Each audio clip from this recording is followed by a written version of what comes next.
Are you ready to journey into the shadowy depths of vampire history and unearth the chilling genesis of the Volturi? From their rise to their enduring reign, we're pulling back the veil on centuries of power, intrigue, and forbidden knowledge.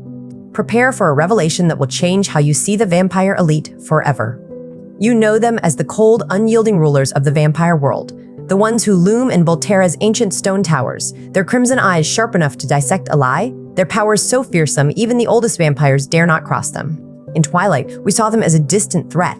Aro's greedy smile as he craved Bella's shield ability, Jane's cruel smirk before unleashing her agony, Caius's icy rage at the mere mention of werewolves. But what you saw was just the mask, the polished, untouchable facade they built over a millennium. To truly understand the Volturi, you have to go back to the beginning, to a time when they were not kings, but outcasts, when their power was not a given, but a weapon forged in blood. It starts in ancient Greece, long before Volterra became their stronghold. Aro, the mastermind, was once a vampire consumed by a single obsession, power not just over other vampires, but over knowledge. He didn't just want to rule, he wanted to know everything, to feel every thought, every secret, every ability. That's why he sought out Marcus, a vampire with the gift to see bonds, love, loyalty, hatred, and Caius, a warrior with a rage so fierce it turned him into a weapon. Together, they weren't just three vampires. They were a storm. Aro saw in Marcus a way to map the vampire world's alliances, to snuff out rebellion before it began. He saw in Caius a blade to cut down anyone who dared resist. Like Marcus, he saw a family, until loss turned his gift into a curse. You remember Didime, Marcus's mate? The one whose death broke him, turned his bond reading into a source of endless sorrow? That wasn't an accident. Aro feared her influence over Marcus, feared Marcus might choose love over their alliance, so he eliminated her. That's the first secret of the Volturi. Their unity was built on betrayal. From there, their rise was not a noble quest to protect, vampire kind as they still claim. Was a conquest. Back then, the vampire world was chaotic clans fought over territory, some fed recklessly, exposing their existence to humans.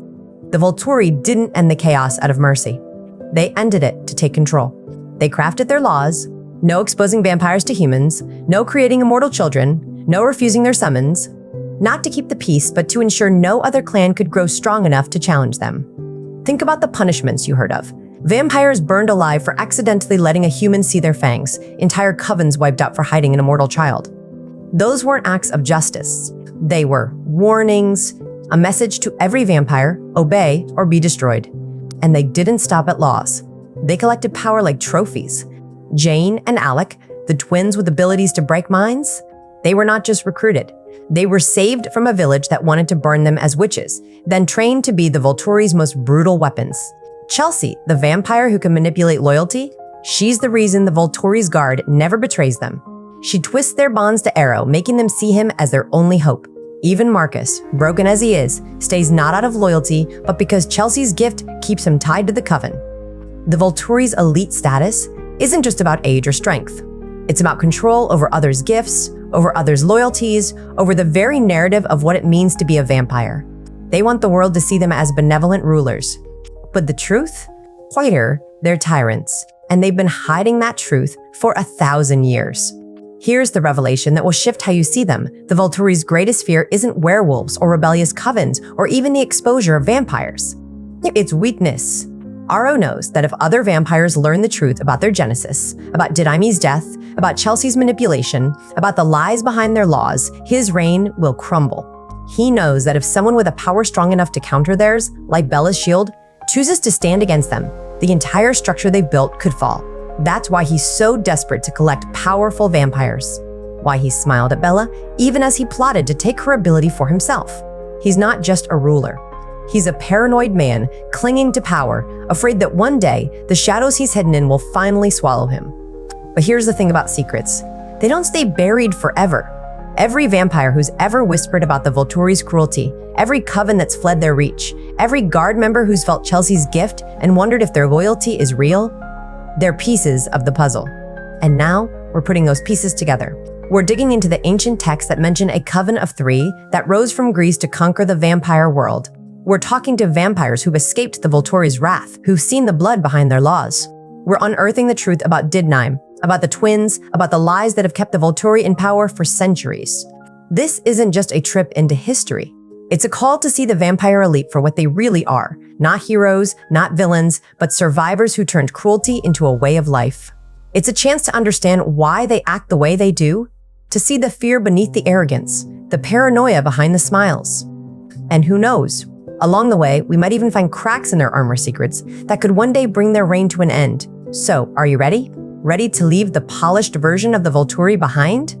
Ready to walk into the shadows where their history lives? Where the truth is as sharp as a vampire's fang? This journey won't be easy. It will make you question everything you thought you knew about the vampire world. But it will also give you something no fan has had before, the full story. And once you know that story, you'll never look at the Volturi the same way again.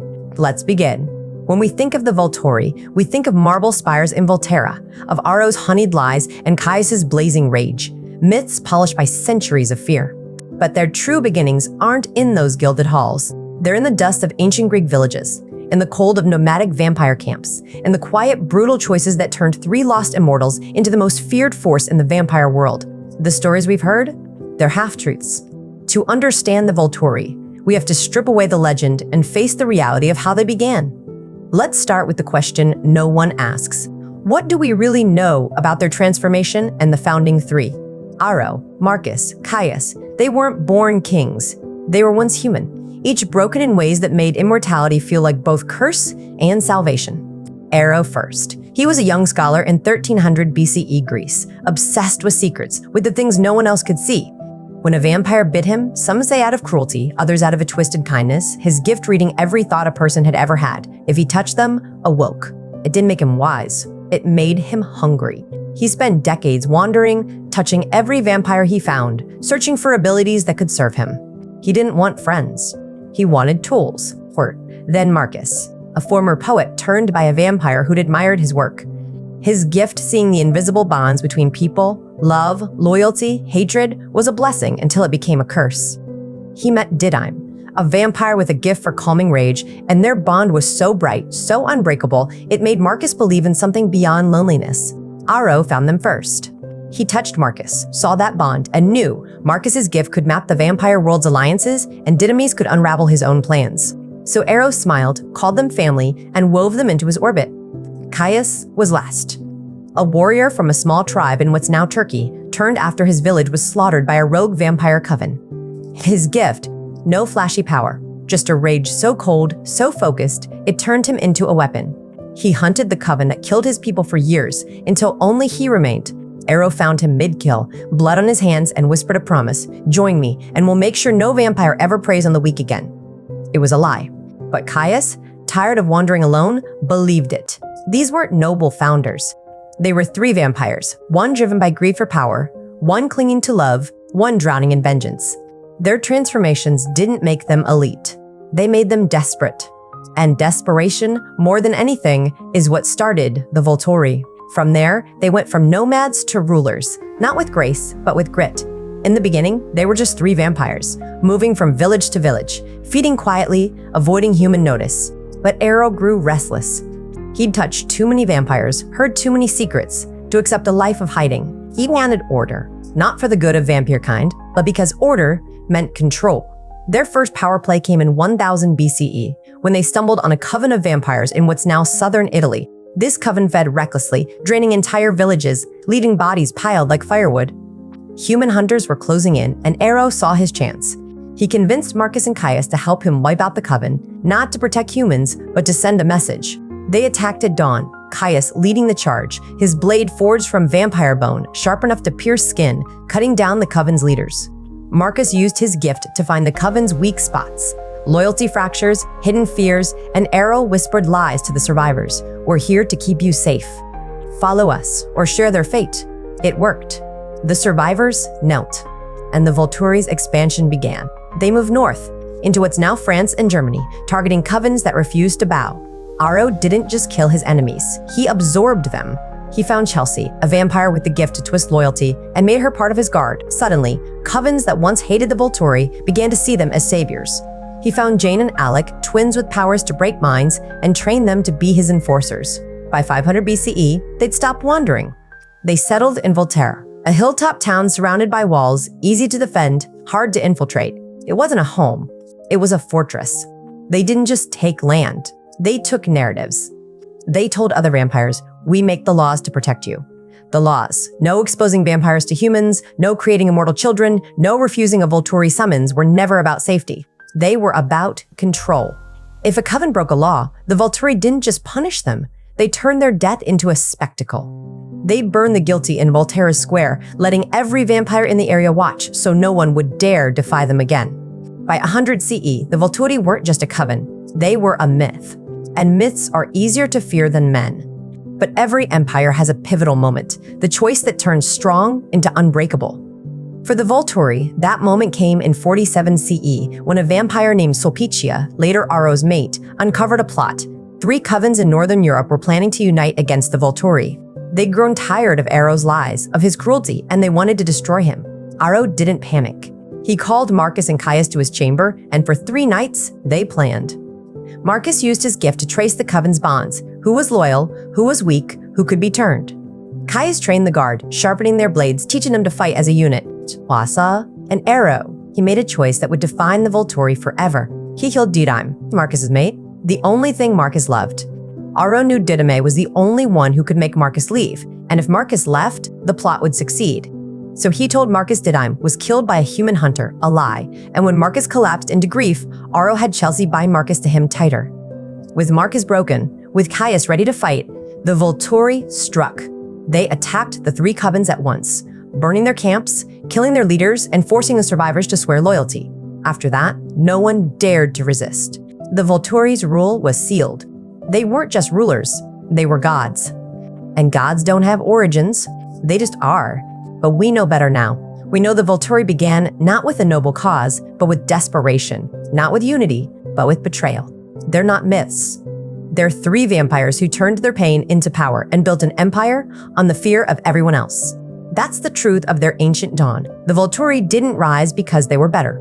They rose because they were willing to do what no one else would. Lie, kill, break the ones they loved, to never be lonely again. And that's a truth more chilling than any myth. Before the Volturi, the vampire world was a battlefield. Clans fought over hunting grounds like wolves over carrion, draining entire villages dry and leaving trails of bodies that humans couldn't ignore. Rogue vampires used their gifts to terrorize mortal kingdoms, and covens turned on each other over petty grudges, all while the threat of human discovery loomed like a storm. This wasn't chaos by accident, it was chaos by design. No one had ever dared to impose order until the Great Wars.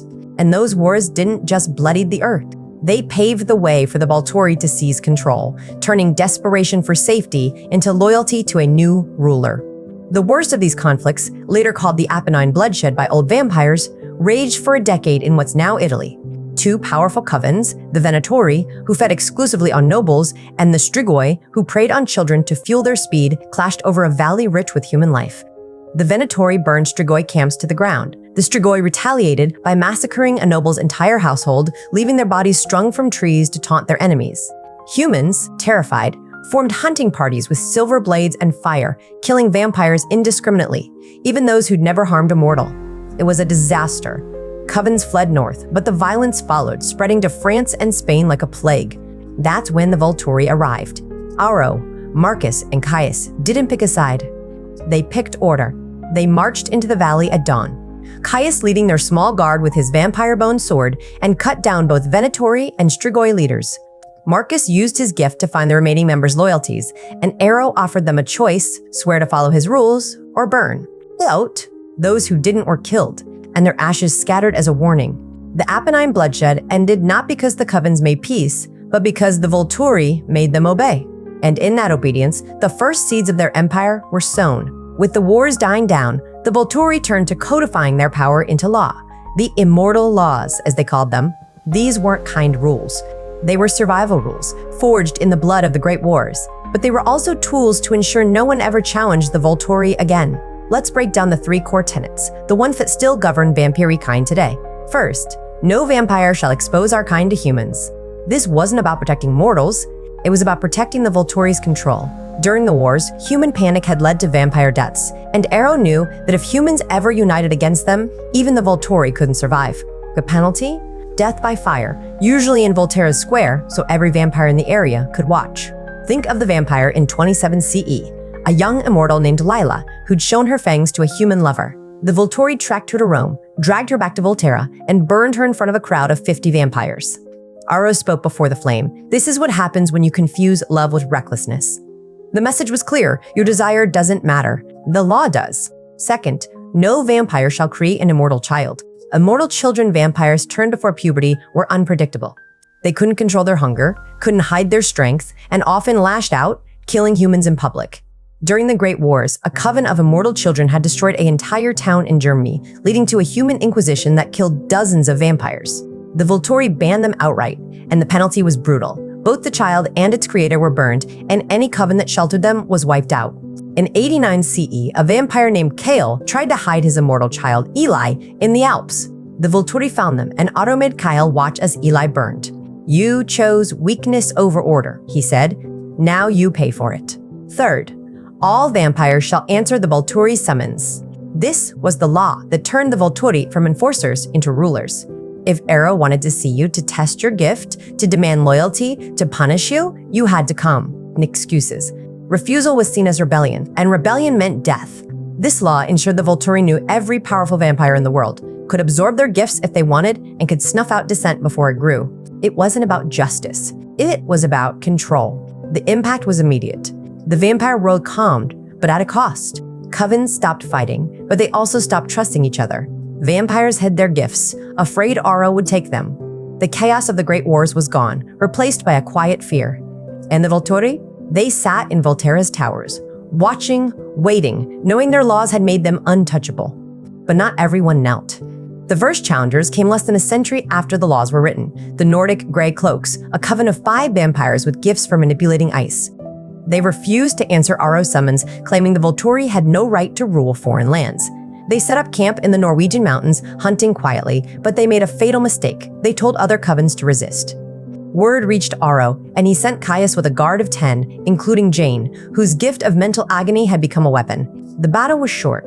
The Grey Cloaks used ice to freeze the guards' limbs, but Jane's agony broke their focus. Caius cut down their leader, a vampire named Bjorn, with his sword, and the rest surrendered, except for one, a young vampire named Alara, who tried to run. Jane caught her, and Aro ordered her brought back to Volterra. He didn't burn her. He touched her, read her thoughts, and discovered she had a gift for hiding other vampires from detection, a gift he wanted. He offered her a choice: join the guard or watch her coven's ashes scatter. She joined. Other challengers followed. There was Marcellus, a vampire with superhuman strength who tried to start a rebellion in Spain. He was burned, his coven executed. There was the Eastern Coven, who ignored the immortal child ban. Their entire group was destroyed, their bodies left in a field to warn others. Even Marcus's old friend, a vampire named Lucius, dared to question the laws. And Aro had Chelsea twist Lucius's loyalty, turning him against his own coven. None of these challengers succeeded. The Volturi were too strong, too ruthless, and too good at turning fear into obedience. But their fates weren't just warnings. They were proof. The immortal laws weren't about protecting vampire kind. They were about protecting the Volturi's power. And that's the truth of their rise. The Volturi didn't become rulers because they were noble. They became rulers because they were the only ones willing to be cruel enough to end the chaos. They turned law into a weapon, fear into loyalty, and in doing so, built an empire that would last for millennia. The Great Wars may have ended, but the Volturi's war for control, it was just beginning.